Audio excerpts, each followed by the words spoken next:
Hey guys, I'm your host, Jess Magnan, and I am here to help you translate spiritual wisdom and universal laws into a language that your subconscious mind can easily understand and act upon. So let's jump in.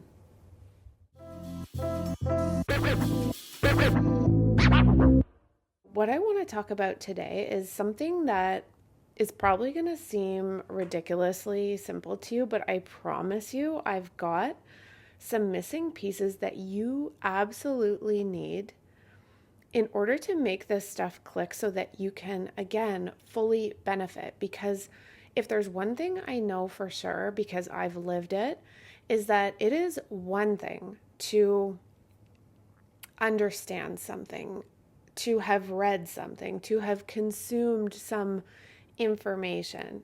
I would call that knowledge. It is quite another thing to have the embodied wisdom that comes from that thing. And I often liken this to like you buy a software program, but you never install it. Same kind of thing. So, really, the crux of my work is taking all of this beautiful wisdom and information that I had been consuming for literal years and eating it up, loving it, but translating it into not just a language that subconscious can understand, but into action steps and tools that will speed up the healing process. So before I go off on a tangent, let me come back. What I want to talk about today is this age-old pursuit of the elusive balance. So I want to start out actually just by asking you a really simple question. And this is a question that I've asked my clients and myself so many times I couldn't possibly count. But it's one of the very first questions that I ask my clients as they come in, or even before I decide to work with someone. Often I'll ask them some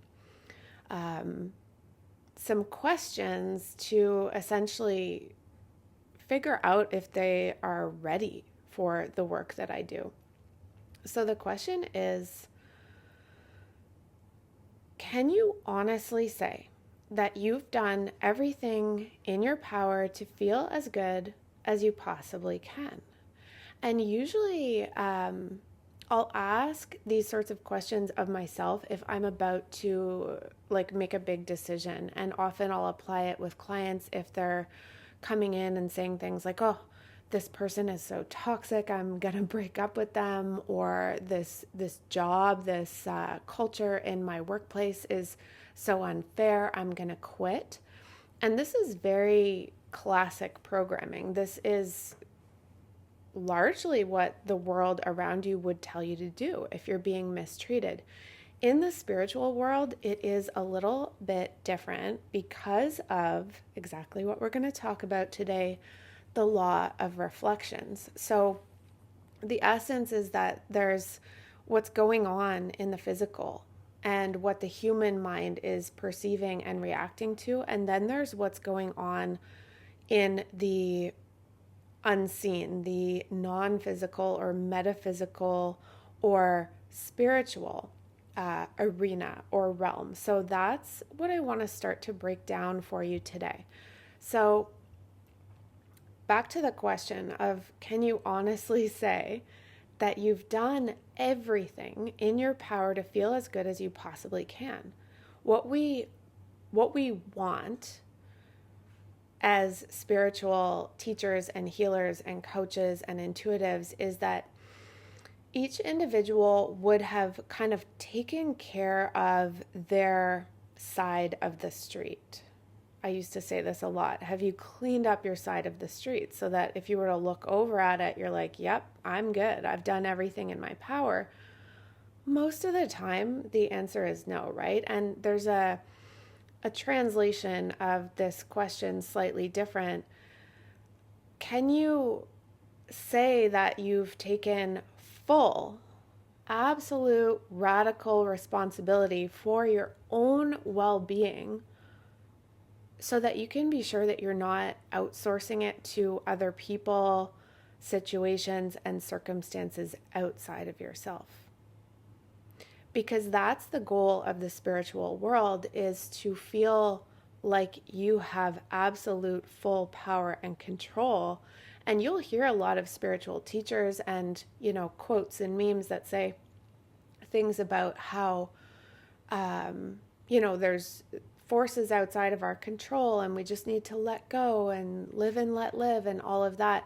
Well, where I'm coming from, actually, we call bullshit on that. And this is the missed opportunity in so many of the spiritual books and teachings and programs and modalities out there, is that it doesn't finish the job. And similarly, my perspective on, and I'm not going to go deep into this today, on certain religious beliefs that position us in a way that makes us feel limited. Like we have to go to this external, sometimes it's a place or a particular practice. We need this thing in order to feel absolved or healed or what have you. Where I'm coming from and where I want you to be coming from is the knowing that you have all of the power, you have all of the tools, and it is up to you. It is not up to circumstance. It is not up to your partner. It is not up to your boss. It is up to you. You have the puppet strings. Okay, so this is going to be part one because this is a big topic. But again, back to the question.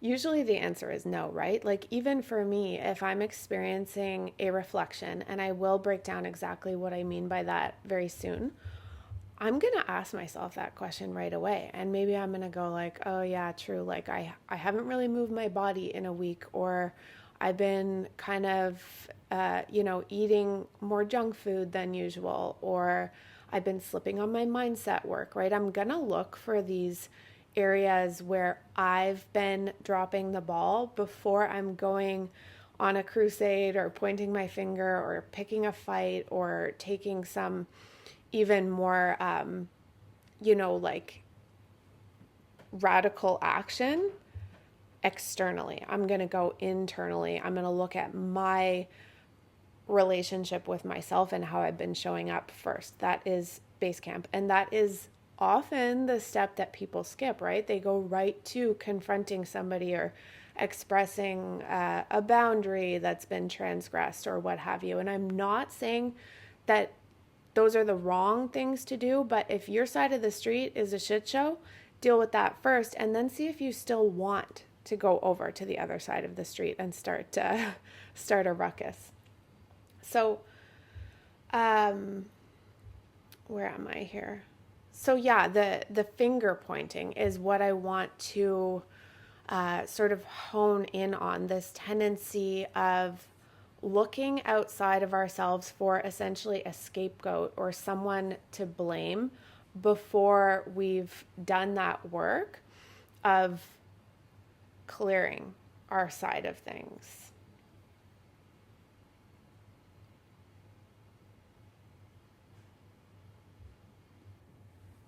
And let me be really clear, because I know that this piece can be a little bit triggering. I am not saying that the person or the situation didn't do the thing that you're deeming to be the problem or wrong or hurtful or whatever it is. What I'm saying is that if you are still making that person or circumstance or situation the cause of your discontent, you are in a reflection, which is to say you are outsourcing your power. And so that's what I really want to talk about today. Good old reflections. And really a gift. Reflections truly are a gift, I promise you. But they can often feel like the exact opposite. They can often feel like you're somehow cursed. So I just want to start out by saying that this topic took me a while to really fully, truly understand. And I would say I'm still in the mastery phase. I now have no problem taking responsibility no matter what it is that happens, right? Like somebody cuts me off in traffic, or somebody forgets about a commitment with me, or whatever it is. I am always 100% of the time fully willing, and even I'm a dork, even kind of curious, excited to go and flip the reflection at this point. So while I do accept that everything is a reflection, everything is a creation that is a byproduct of what I've got going on in my creator field. And I will explain creator field in greater detail later on, but for now, let's just think of it as sort of like the aura, right? Like the energy that you give off determines the quality of energy that you get back. And so, if you're giving, it's like the golden rule. If you're giving out like a shitty attitude, you're probably gonna get it back. And I want to just take a second to break down the golden rule. So traditionally, we understand the golden rule as treat others how you want to be treated. In this context, we're going more for treat yourself the way you want others to treat you. So let's just put that peg in the ground.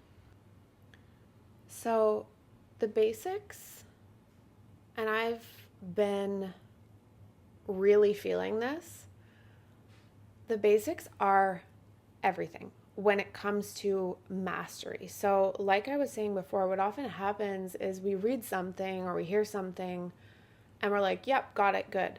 But we haven't fully integrated it. So how do we integrate these ideas, these tools, these practices on a deeper level? Well, we spend more time with the basic foundational understanding. So that's what we're going to do here. This part one, we're going to get into how reflections work in the physical 3D experience. And then next podcast, next week, I'm going to be breaking down more of the emotional energetic.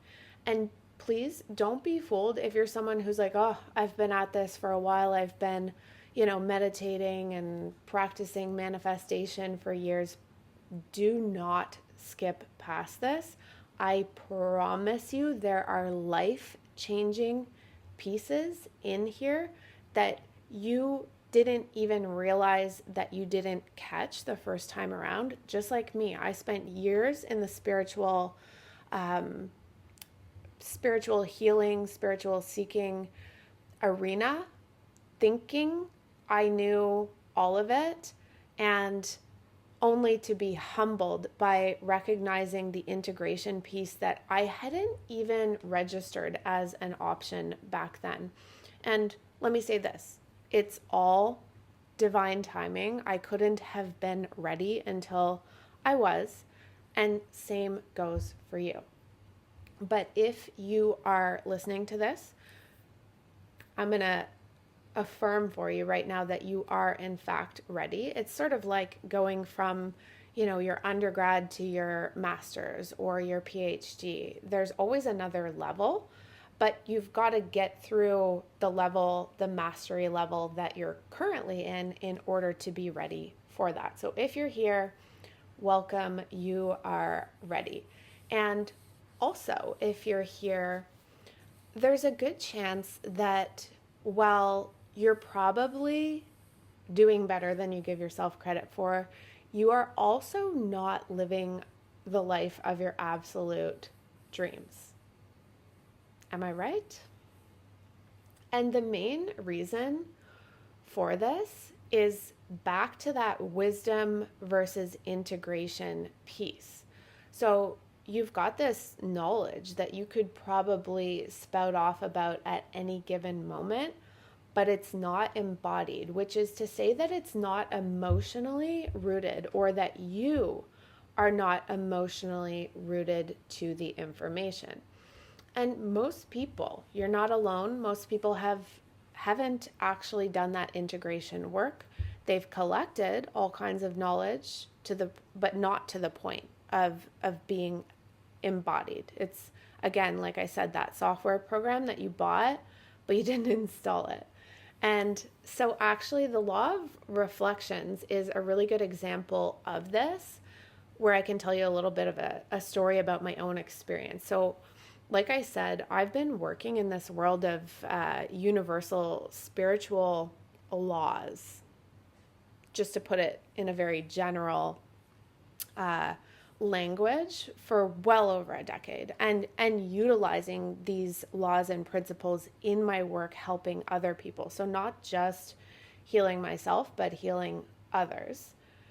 And I had been quite familiar with this idea that, people say like everything that happens is a mirror, is a reflection, and I had heard that ad nauseum. I didn't think that there was anything more that I needed to understand about that. I thought it was just this one, little tiny piece of the spiritual growth puzzle. Sayings like, when we hear someone judging someone else or talking about something that they don't like about that person, will often say, well, that thing that you're judging, it's also in you. So if you can recognize it and react to it in somebody else, then it's in you. This is true. This is a part of the law of reflections. Or the other one is like, you get what you allow, right? If you allow someone to treat you like a doormat, you're going to get more of that. Also true. Also part of this law. And while both of these things are true, they're really a tiny little piece of the total picture, the total understanding of how this universal law of reflections actually works. So what I was doing for so many years was essentially like cherry picking and using not just this law, but for the sake of this conversation, that's what we'll hone in on. So I was using the law of reflections to my advantage when I felt like it, when it felt helpful, right? When it felt empowering or affirming, and totally fucking ignoring it in other situations. And I'll explain. I didn't know I was going to tell this story until I was kind of getting ready to record this podcast. But for so many years as a yoga teacher, I was also like a pretty heavy smoker, and I would hide it. So I remember even being in my teacher training, and I lived really close to the studio, so I would like sneak home at lunch to have a cigarette. I was also drinking really heavily at my other job as a waitress in the service industry.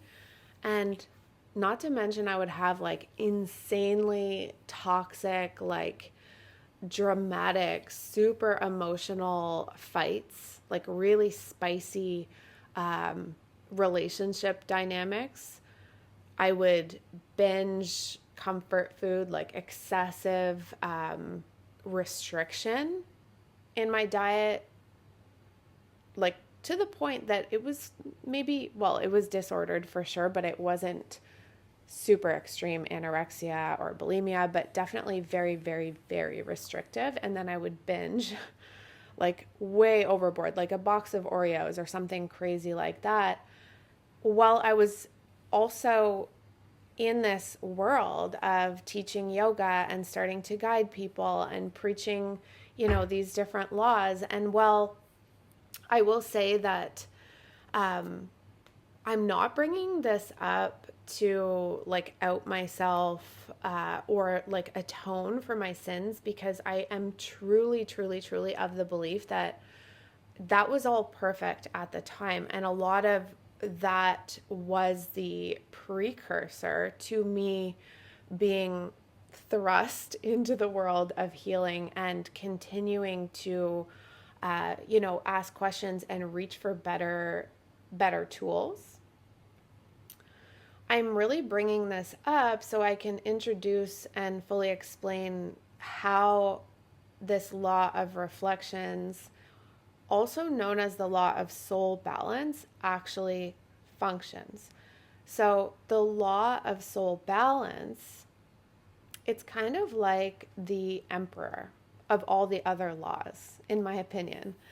It's the premise is that every soul, and your soul is the eternal part of you, every soul comes in with a desire to have maximal soul growth in each physical lifetime.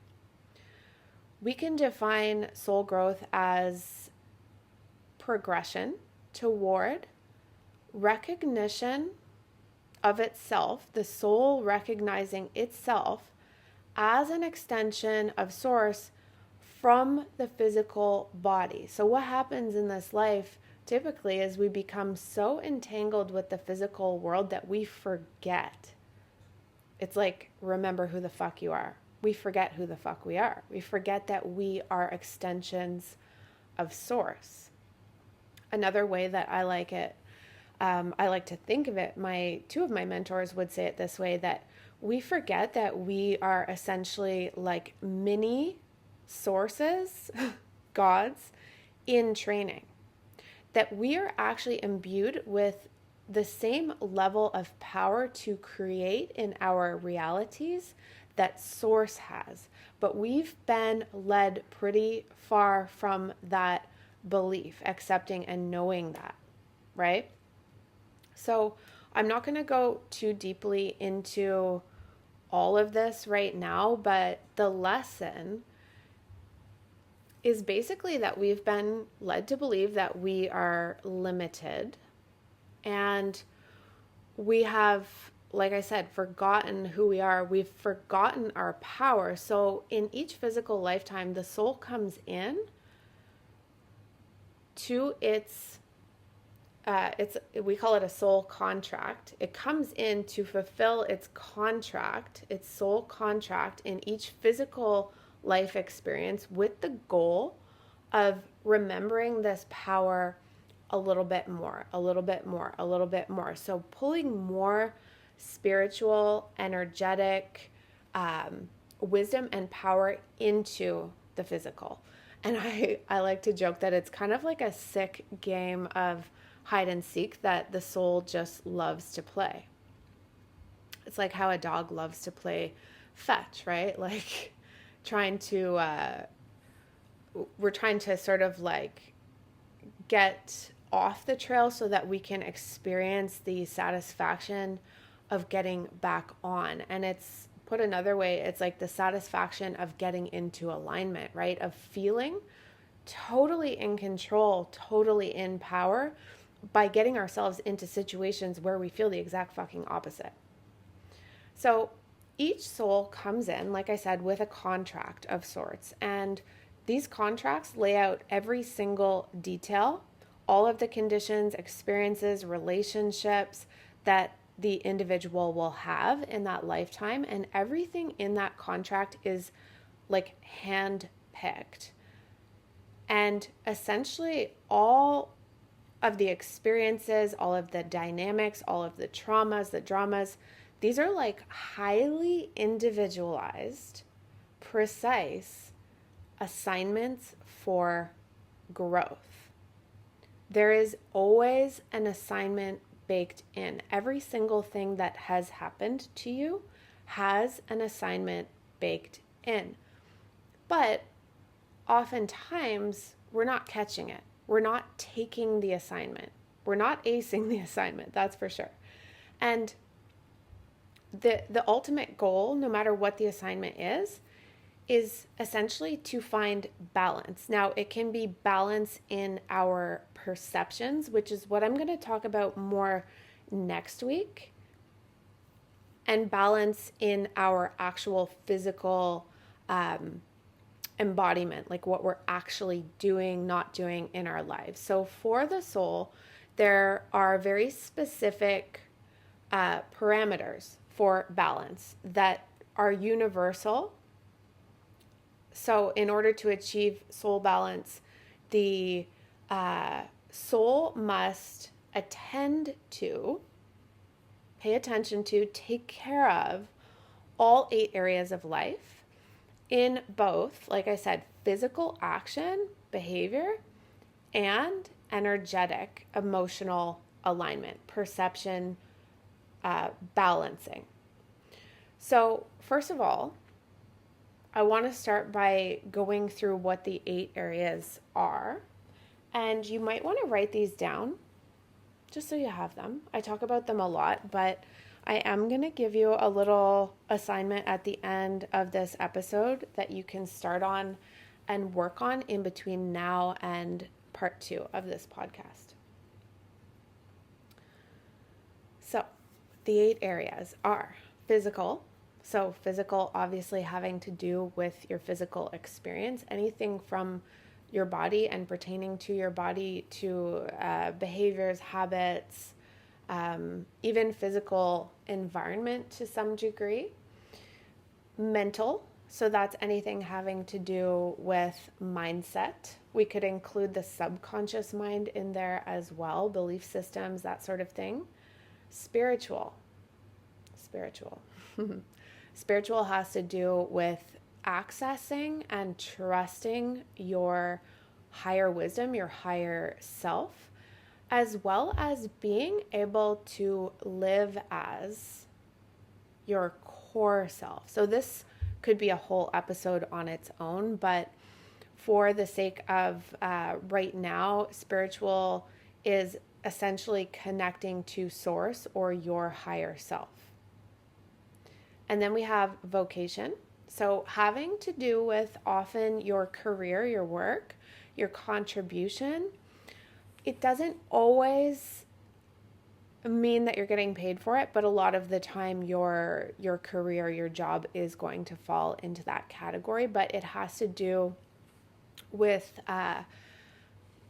recognizing and utilizing your soul strengths. So again, that in itself could be like a full-on episode, but recognizing where your strengths are and bringing them into what you do. Now, just one thing I want to say is that you do not have to be in the perfect job, right? Like there's a lot of people I see who get kind of stuck on this idea of like I'm wasting my talent, I'm in the wrong job, I'm not meant to work at a desk, yada, yada, yada. And while that may be true, what I would wish for you to do before you make the decision to leave the job or look for another job is to see about how you can bring more of your strengths into your current position, whether you're a janitor or you're an Uber driver or you're a lawyer, you're a doctor,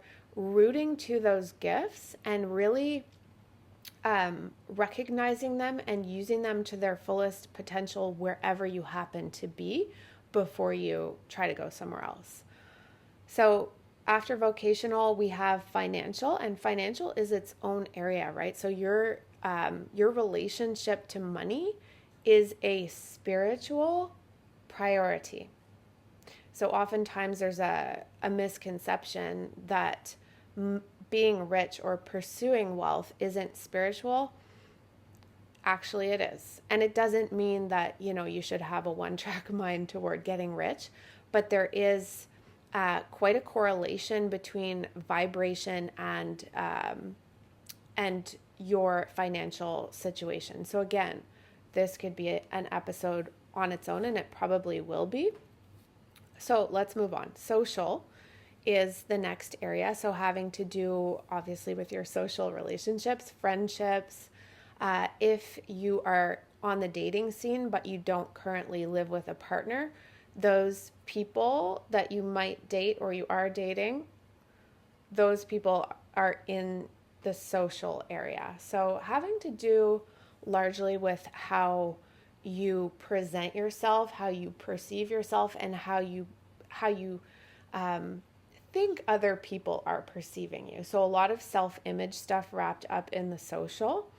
And then there's family. Family is anyone who lives with you, and your pets count as family. Again, we could do a whole episode on family. Um, and then the final area, the eighth area, is passion hobby. Often forgotten, often neglected, overlooked. So we think of the eight areas as, well, I think of the eight areas as like little gas tanks, and we want all of them right around the same level and all of them at least 3/4 full at any given moment. So we're not looking for absolute perfection in that there's no room for like error or slipping or anything like that, but we want to be sort of like on top of keeping an eye on all of these areas. I also think of like if you have 8 plants in your house, like you're not watering like 2 or 3 of them way more than the others, right? Like you're watering each of them in the way that they need regularly. It's even sort of thing. So where am I? Oh, I just wanted to say passion hobby.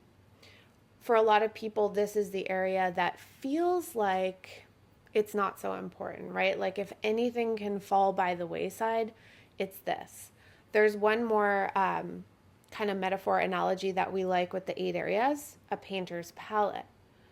If your life is your painting, right, and you want it as vibrant and beautiful and full as possible, think about those like Monet paintings with all the detail and the light and just the nuance. If you want your life to look and feel like that, you want to have all 8 colors. Well, if you're neglecting one or more areas of life, then you just lost one or more colors on your palette. So things start to become less and less full and vibrant and appealing as you neglect or like sidestep certain areas of your life. So this is something that usually forms the basis for any one-to-one coaching relationship that I decide to embark on with any given person. Oh, there's somebody just walking on my lawn. It's like a hydro guy. Anyway, squirrel. So with passion hobby and with really any of the 8 areas, it's important that we find ways to attend to these areas without excluding others, right? So that it's actually balanced.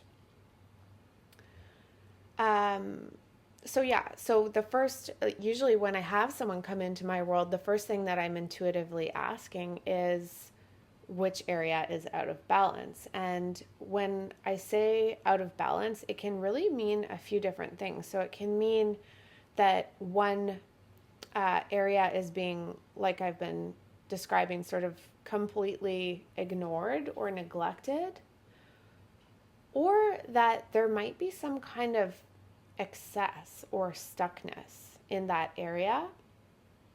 And 3 is that there often is, a self-image or subconscious wound that's causing turmoil in an area that is of concern to this person. Usually the place where the wound is a different area than where the problem is, where the effect is. So think cause and effect. Oftentimes the wound will be in a completely different area of life, almost always, than where the challenge is showing up.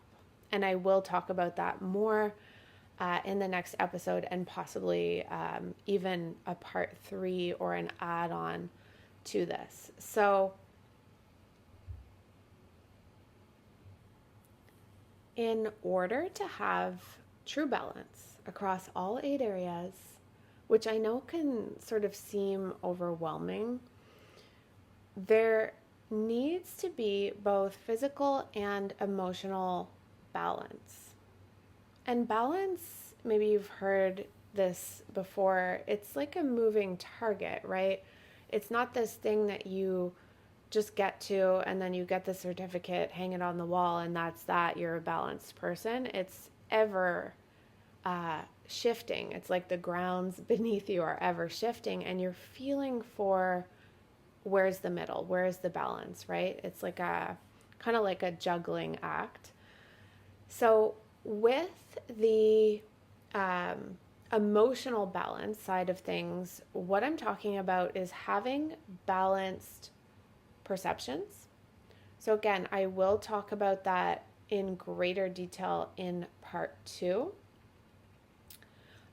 Because today, what I really want to just hammer in is the importance of going slow and being really deliberate and thorough with gaining understanding, true, I used to always say inner standing. There's understanding, and it's kind of like it's up in your head.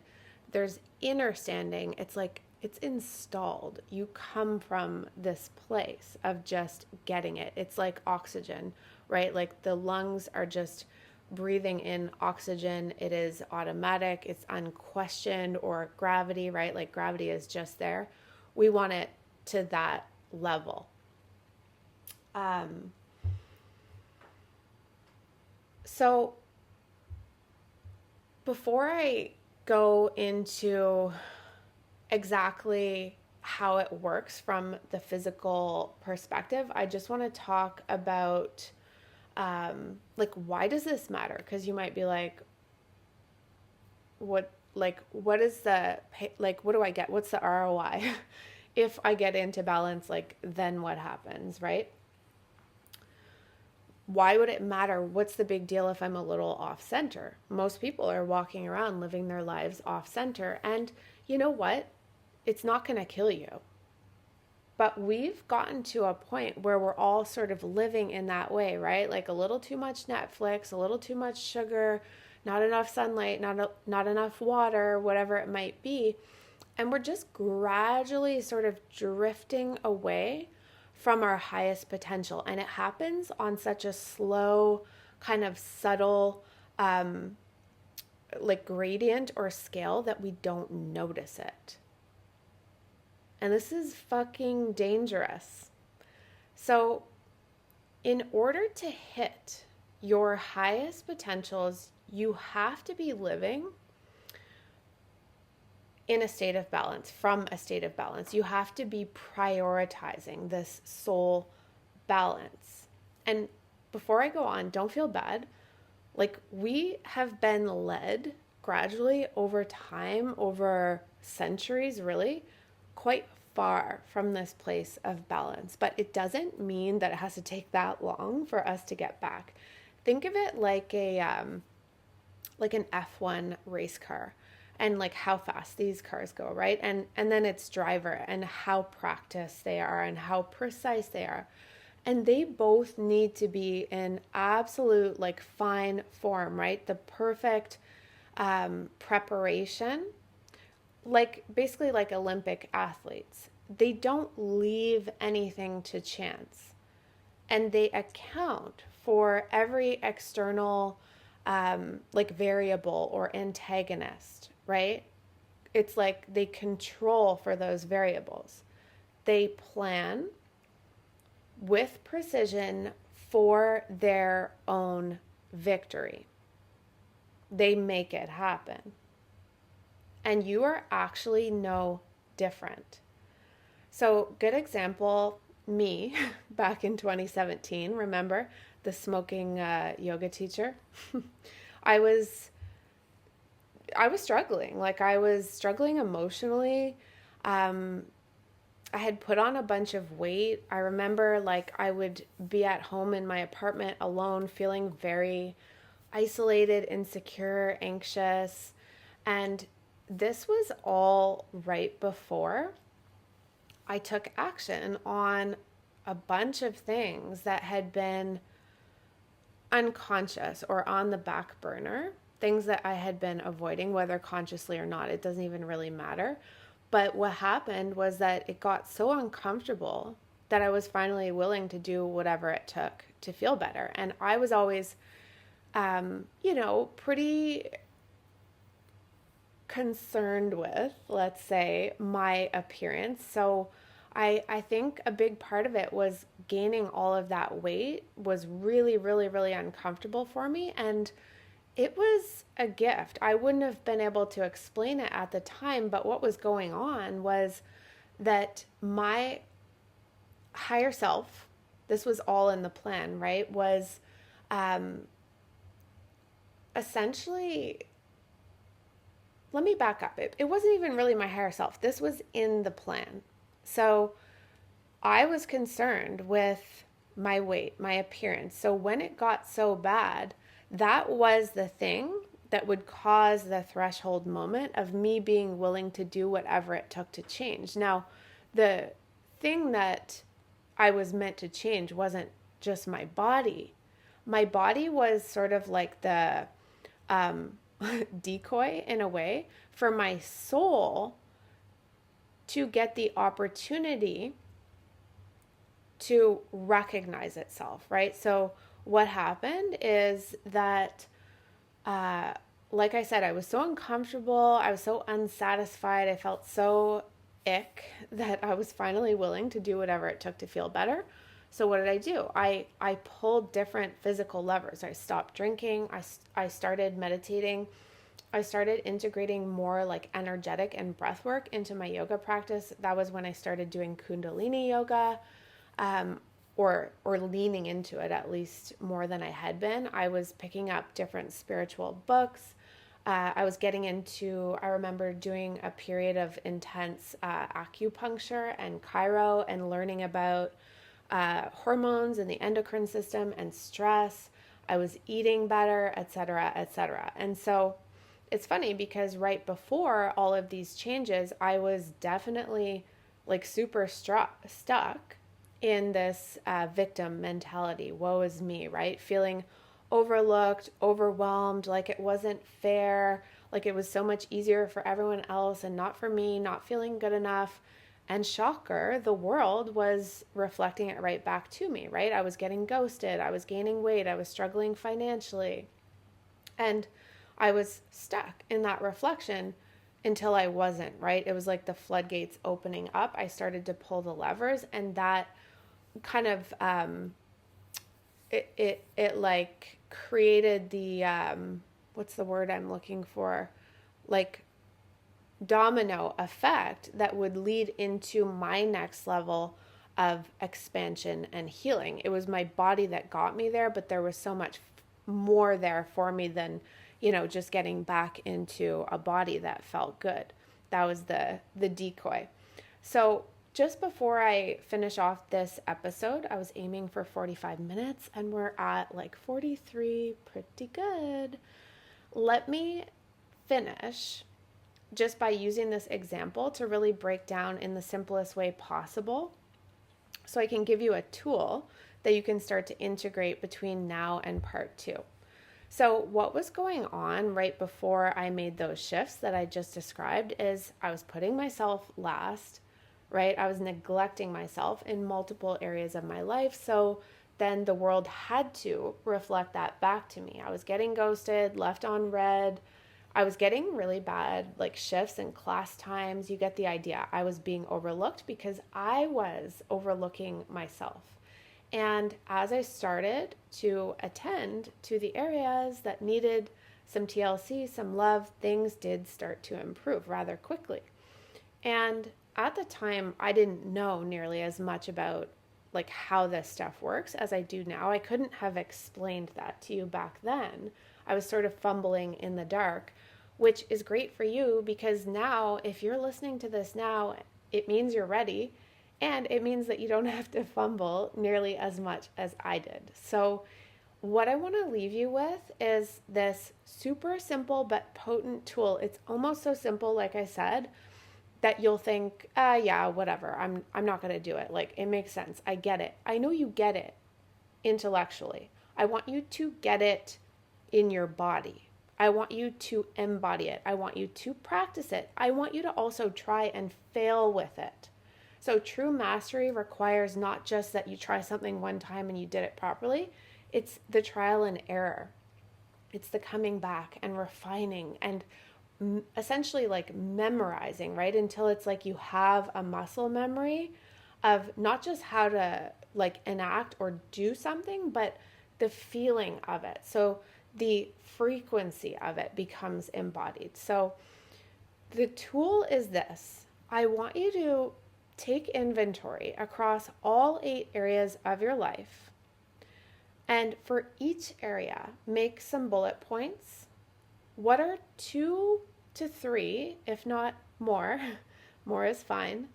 What are 2 to 3 things that I need to either start or stop doing to come into balance in this area? And there's a good chance certain things will come to you immediately, but don't rush through this. Sit with it, think on it, take a walk, contemplate it until you have at least 2 or 3, if not more, okay? And so usually there are like a few kind of low-hanging fruits or levers that we can pull right away, quickly and fairly easily to get some traction, to start to feel better. It's like, if you're drinking 7 days a week, start only drinking on Fridays, you're probably going to start to feel better pretty quickly, whether it's in your sleep or your digestion, etc. So something like that. There will be things that you'll know that would be good to do or not do, that you'll struggle with, and we'll talk about that more next week. But for now, I want you to just start by making these lists. So for each of the 8 areas, what could you start or stop doing or increase, decrease in order to be more balanced for each of the 8 areas? And then next week, what we'll do, we'll go over the emotional and energetic side of things. Spoiler alert. Like I said, there will be those things that like, oh, if I could just stop or start doing this, my whole life would change. There's an energetic or emotional reason most of the time that you can't make the change if that's what's been going on, right? Like better, but you're not doing better. So that's where the emotional energetic piece is going to come in really handy. But I want you to start with the physical. Start with the physical for now and just think of it like this. Think about like decluttering, right? Like let's think actually we're flipping a house together and it's like a hoarder house, right? We buy it and it's like we got a good deal, but this house is like packed right to the brim with junk, right? And so we're going to just start with the most obvious obstructions and we're just going to start to clear a path and get into the nitty gritty, right? Like ripping up floors or whatever it might be, doing the electrical. We're actually just going to start with like the big stuff that's right in front of our faces. And so that's how I want you to think about this process. And I want to also just throw out there that is where a lot of people fail. Like they're wanting to go right to the nitty gritty, the big things, the big changes, the big 180 changes without mastering these more foundational and less like sexy practices and tools. I promise you, this is where you create the bridge to the life that you want, and you cannot skip it. So this is what's going to get you the traction and what's going to make it way more likely that you stick with the process, because you're going to see those clicks, you're going to feel them, and you're going to see the progress along the way. So let me leave it there for today, and I will be back next week with part 2, where we're going to talk all about the emotional, energetic, self-image perceptions and wounds and how to correct those so that you can get the full picture, the full experience of balance, soul balance. And we'll start to in that episode as well, or possibly part 3, depending on how much I'm yapping. We'll start to look at how to decode reflections and how to start like pinpointing them, noticing them in your life, and catching them before they turn into like full-blown crises and dealing with them earlier on. This is such a powerful tool. I'm really excited for you to fully master it. So either next week or the week after, I'm still working out the kinks. What I'll do is set a date for the first Q&A call, live group call on Zoom. I'm super excited about this, where you'll have the chance to either pre-submit your questions and I'll answer them whether you can be there for the live or not, or you can just show up. So we'll have a combo of, live questions, and you can ask on screen, or you can send your questions ahead of time, and then you'll get access to the replay via email. So on that note, if you're not already on my email list, there is a link in the show notes to subscribe, and that is the only way that you're going to be able to get the invite, the Zoom link, and the time for these live Q&A calls. So make sure that you're subscribed if that's something that you want to join us for. And thank you so much for letting me be a part of your expansion. I know there's so much noise out there, and for you to take 50 minutes, I know I gotta go, to, even if you're doing something else in the background, to let me be in your ear, it is a true honor. And I do not believe in coincidences. So what that ultimately translates into is that I believe you and I were meant to meet. I believe that I have something for you, and I believe that you are ready for this work, which ultimately means I believe in you.